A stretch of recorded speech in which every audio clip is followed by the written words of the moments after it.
লোকসভা নির্বাচনের আগে বঙ্গ বিজেপির তরফ থেকে বেশ কিছু প্রার্থীদের নাম প্রস্তাব করা হয়েছে কেন্দ্রের কাছে এবং কিছুক্ষণ আগেও আপনাদেরকে দেখাচ্ছিলাম যে তালিকা কলকাতা টিভিতে এক্সক্লুসিভলি উঠে এসেছে এবং সেই ক্ষেত্রে বেশ কিছু নাম যেখানে প্রস্তাব করা হয়েছে বিজেপির তরফ থেকে সেই প্রস্তাবিত নাম আপনাদের সামনে আমরা তুলে ধরছিলাম এবং এই যে তালিকা সেই তালিকাতে এখনো কাদের নাম রয়েছে সেই বিষয়ে আপনাদেরকে আমরা জানাবো।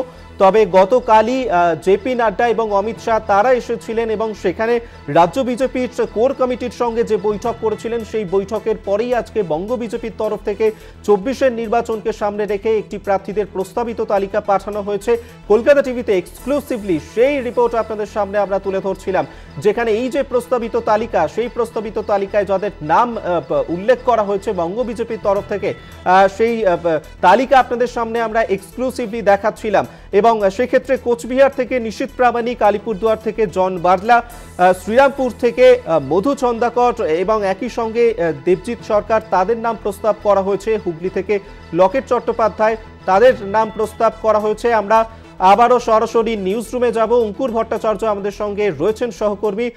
অঙ্কুর, কিছুক্ষণ আগেও আমরা দর্শকদের সামনে সেই প্রস্তাবিত তালিকা তুলে ধরছিলাম, এখনো পর্যন্ত আর কার কার নাম রয়েছে বঙ্গ বিজেপির প্রস্তাবিত তালিকায়?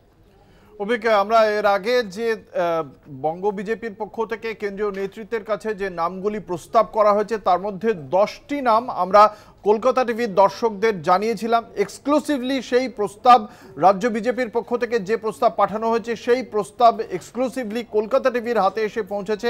আমরা একে একে জানাচ্ছি সেই নাম।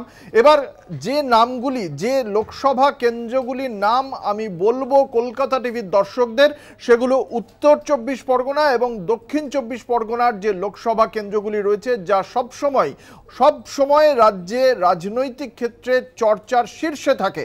সেই উত্তর 24 পরগনা এবং দক্ষিণ 24 পরগনার লোকসভা আসনগুলিতে কাদের নাম প্রস্তাব করেছে রাজ্য বিজেপি সেই নামগুলো আমরা তুলে ধরবো আজ এই মুহূর্তে কলকাতা টিভির দর্শকদের সামনে। আমরা আগেই জানিয়েছিলাম যে আপনারা সকলেই জানেন যে গতবার 2019-এর লোকসভা নির্বাচনের কিছু পরেই রাজ্য বিজেপিতে আমরা দেখেছিলাম যে কিছু সমস্যা তৈরি হয়, লোকসভার বিজেপির ক্ষেত্রেও কিছু সমস্যা তৈরি হয়। বেশ কিছু কেন্দ্রীয় পক্ষ থেকে লোকসভার সাংসদ যারা হয়েছিলেন, রাজ্যের মানুষ যাদের ভারতীয় জনতা পার্টির প্রার্থী হিসেবে যাদেরকে জয়ী করে লোকসভায় পাঠিয়েছিলেন সাংসদ হিসেবে, তারা পরবর্তীকালে সেই কেন্দ্র থেকে তারা তাদের পদত্যাগ না করেই তৃণমূল কংগ্রেসে চলে আসেন। এই তৃণমূল কংগ্রেসে চলে আসা যে নামগুলি রয়েছে তার মধ্যে অন্যতম উল্লেখযোগ্য নাম হচ্ছে অর্জুন সিং। ব্যারাকপুর কেন্দ্রে ভারতীয় জনতা পার্টির হয়ে জয়ী হয়েছিলেন অর্জুন সিং। সেই অর্জুন সিং লোকসভায় তিনি জেতার পরেও তিনি তৃণমূল কংগ্রেসে যোগ দেন এবং এবার সেই ব্যারাকপুর কেন্দ্রে কারা দাঁড়াচ্ছেন তাদের নাম, বেশ কয়েকজনের নাম উঠে আসছে এই কেন্দ্র থেকে।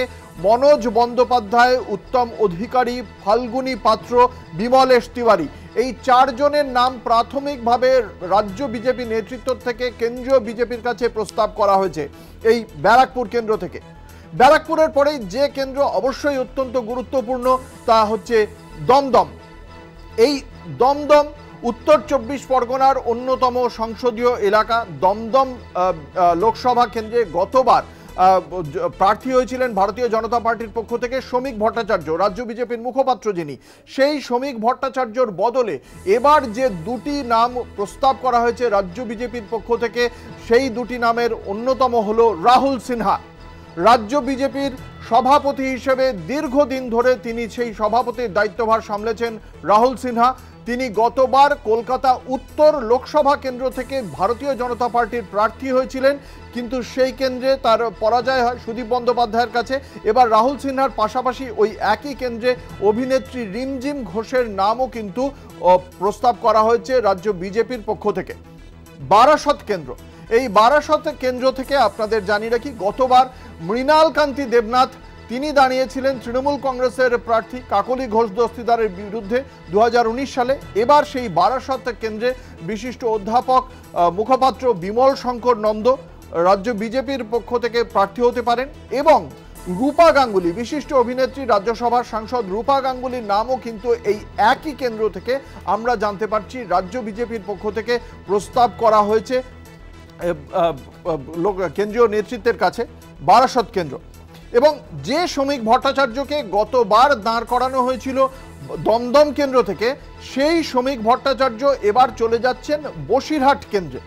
বসিরহাট কেন্দ্রে থেকে তার নাম প্রস্তাব করা হয়েছে এবং সেখানে শ্রমিক ভট্টাচার্যর সঙ্গে জয় বন্দ্যোপাধ্যায়, বিশিষ্ট অভিনেতা জয় বন্দ্যোপাধ্যায় এই কেন্দ্র থেকেও প্রার্থী হতে পারেন বলে এখনো পর্যন্ত রাজ্য বিজেপির প্রস্তাব অনুসারে আমরা জানতে পারছি। এর পাশাপাশি যে কেন্দ্র নিয়ে সবচেয়ে বেশি চর্চা চলছে, একটু আগেই আমরা দর্শকদের জানিয়েছিলাম দর্শকদের রাজ্য বিজেপির পক্ষ থেকে যে প্রস্তাব দেওয়া হয়েছে, সেই প্রস্তাবে মেদিনীপুর কেন্দ্রে অভিনেত্রী অঞ্জনা বসুর নাম রাখা হয়েছে। দিলীপ ঘোষ যে কেন্দ্র থেকে জয়ী হয়েছিলেন, সেই মেদিনীপুর কেন্দ্রে অঞ্জনা বসুর নাম প্রস্তাব আকারে রাজ্য বিজেপি নেতৃত্ব পাঠিয়েছে। আমরা বলেছিলাম যে তাহলে দিলীপ ঘোষ কোন কেন্দ্র থেকে প্রার্থী হতে পারেন, সেই খবর এখনো পর্যন্ত এক্সক্লুসিভলি যা কলকাতা টিভির হাতে রয়েছে। দিলীপ ঘোষ তাহলে কোন কেন্দ্র থেকে প্রার্থী হতে পারে তা আমরা জানিয়েছিলাম, এই দুটোর সময় জানাবো। সেই দিলীপ ঘোষ এখনো পর্যন্ত যা খবর, ডায়মন্ড হারবার কেন্দ্র থেকে, দক্ষিণ 24 পরগনার ডায়মন্ড হারবার কেন্দ্র থেকে দিলীপ ঘোষ রাজ্য বিজেপির পক্ষ থেকে প্রস্তাবিত নাম। এখনো পর্যন্ত খবর আপনারা সকলেই জানেন, ডায়মন্ড হারবার কেন্দ্রে তৃণমূল কংগ্রেসের সর্বভারতীয় সাধারণ সম্পাদক অভিষেক বন্দ্যোপাধ্যায় প্রার্থী হয়ে আসছেন এবং সেই কেন্দ্রে এবার অভিষেক বন্দ্যোপাধ্যায়কে চ্যালেঞ্জ করার জন্য দিলীপ ঘোষই প্রার্থী হিসেবে মনোনয়ন দিচ্ছে। এখনো পর্যন্ত আমরা জানি প্রস্তাবিত নাম হিসেবে দিলীপ ঘোষের নাম পাঠাচ্ছে রাজ্য বিজেপি নেতৃত্ব। এই দিলীপ ঘোষের বদলে 2019 সালে এই ডায়মন্ড হারবার কেন্দ্রে বিজেপির প্রার্থী ছিলেন নীলাঞ্জন রায়, যিনি তথাকথিত কিন্তু সেই অর্থে অপরিচিত মুখ। সেখানে এবার অভিষেকের বিরুদ্ধে দিলীপ ঘোষ। যাদবপুর কেন্দ্র, যে যাদবপুর কেন্দ্রে অভিনেত্রী মিমি চক্রবর্তী জয়ী হয়েছিলেন 2019 সালে তৃণমূল কংগ্রেসের প্রার্থী হিসেবে, সেই যাদবপুর কেন্দ্রে এবার পাঠানো হতে পারে মিঠুন চক্রবর্তীকে প্রার্থী করা হতে পারে রাজ্য বিজেপির পক্ষ থেকে, তেমনই প্রস্তাব গিয়েছে কেন্দ্রীয় বিজেপি নেতৃত্বের কাছে। মিঠুন চক্রবর্তীর পাশাপাশি এই কেন্দ্রে জয় বন্দ্যোপাধ্যায়ের নামও কিন্তু রাখা হচ্ছে। আমাদের ধারণা, প্রাথমিকভাবে মনে করা হচ্ছে রাজ্য বিজেপি নেতৃত্ব এই নামগুলি পাঠাচ্ছে। কেন্দ্রীয় বিজেপি যদি এই নামে অনুমোদন দেয় এবং সেই প্রার্থী যদি সেই আসনে প্রার্থী হতে রাজি হন, তাহলে সেক্ষেত্রে সেই প্রার্থীকে দাঁড় করানো হবে, আর নইলে অবলিক দিয়ে যার নাম ভাবা রয়েছে হয়তো তাকেও প্রস্তাব যেতে পারে। এই বিষয়টি রাজ্য বিজেপির একেবারে ভেতরের বিষয়। এখনো পর্যন্ত এই বিষয়ে সুনির্দিষ্ট তাদের কি নীতি, সেই নীতিটি আমাদের কাছে পরিষ্কার নয়, কিন্তু প্রাথমিকভাবে রাজ্য বিজেপির পক্ষ থেকে যে প্রস্তাব পাঠানো হয়েছে সেই প্রস্তাব আমাদের কাছে এসে পৌঁছেছে এবং সেই তালিকায় কিন্তু দর্শকদের সামনে তুলে ধরলাম। প্রথম পর্বেই আমরা 10টি আসনে রাজ্য বিজেপির পক্ষ থেকে কাদের নাম প্রস্তাব করা হয়েছে সেই নামগুলো জানিয়েছিলাম। এবার উত্তর 24 পরগনা এবং দক্ষিণ 24 পরগনা এই দুই জেলায় যে চর্চার মধ্যে থাকে যে লোকসভা আসনগুলি, সেই লোকসভা আসনে রাজ্য বিজেপির পক্ষ থেকে কাদের নাম প্রস্তাব করা হয়েছে তাদের নামগুলি আমরা তুলে ধরলাম। যেমন উল্লেখযোগ্য কেন্দ্রগুলির মধ্যে যাদবপুর কেন্দ্রে মিঠুন চক্রবর্তীর নাম, ডায়মন্ড হারবার কেন্দ্রে মেদিনীপুরের বিজয়ী সাংসদ রাজ্য বিজেপির প্রাক্তন সভাপতি দিলীপ ঘোষের নাম অবশ্যই উল্লেখযোগ্য। দমদম লোকসভা কেন্দ্র, যে কেন্দ্রে আগে শ্রমিক ভট্টাচার্য প্রার্থী হয়েছিলেন, সেই কেন্দ্রে রাহুল সিনহার নাম। শ্রমিক ভট্টাচার্য বসিরহাট থেকে প্রার্থী হতে পারেন বিজেপির হয়ে।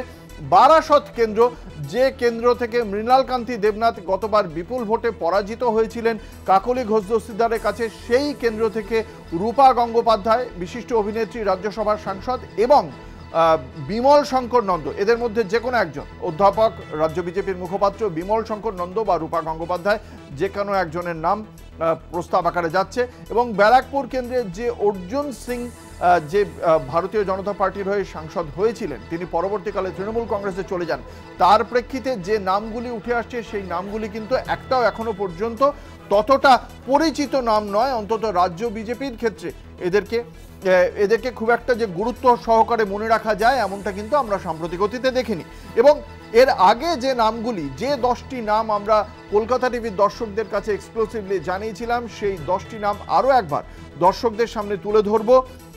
যে নামগুলি উঠে এসেছে, কোচবিহার আসনে রাজ্য বিজেপির পক্ষ থেকে যে নামটি প্রস্তাব করা হয়েছে কেন্দ্রীয় স্বরাষ্ট্রমন্ত্রকের প্রতিমন্ত্রী নিশীথ প্রামাণিক, আলিপুরদুয়ার কেন্দ্রে এই লোকসভা আসনে রাজ্য বিজেপির পক্ষ থেকে প্রস্তাব করা হয়েছে জন বার্লার নাম, শ্রীরামপুর কেন্দ্রে বিশিষ্ট আইনজীবী রাজ্য বিজেপির মুখপাত্র দেবজিৎ সরকার, হুগলি কেন্দ্রে ফের সাংসদ লকেট চট্টোপাধ্যায়কেই মনোনয়ন দিয়েছে রাজ্য বিজেপি, আরামবাগ কেন্দ্রে মধুসূদন বাগের নাম প্রস্তাব করা হয়েছে, তমলুক কেন্দ্রে দিব্যেন্দু অধিকারীর নাম প্রস্তাব করা হয়েছে। মনে রাখার মতো বিষয়, এই দিব্যেন্দু অধিকারী কিন্তু 2019 সালে এই কেন্দ্রে তৃণমূল কংগ্রেসের হয়ে বিজয়ী হয়েছিলেন। পরবর্তীকালে তিনি তৃণমূল কংগ্রেস থেকে ভারতীয় জনতা পার্টিতে সামিল হন এবং এবার ভারতীয় জনতা পার্টির পক্ষ থেকে দিব্যেন্দু অধিকারীকেই প্রার্থীপদ দেওয়া হলো ওই কেন্দ্রে রাজ্য বিজেপির পক্ষ থেকে। প্রস্তাবিত নাম এখনো চূড়ান্ত নয়।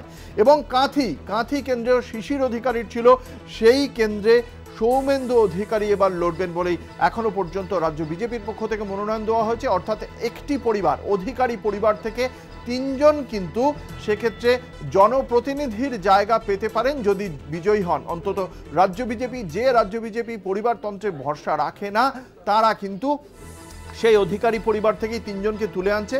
ঘাটাল কেন্দ্রে আগেরবারও ভারতী ঘোষ প্রার্থী হয়েছিলেন, এবারও তিনি ঝাড়গ্রামে বিজয়ী সাংসদ ছিলেন কুমার হেমব্রমকে প্রার্থী দেওয়া হয়েছে। মেদিনীপুর কেন্দ্রে অঞ্জনা বসু অভিনেত্রীকে নিয়ে আসা হয়েছে।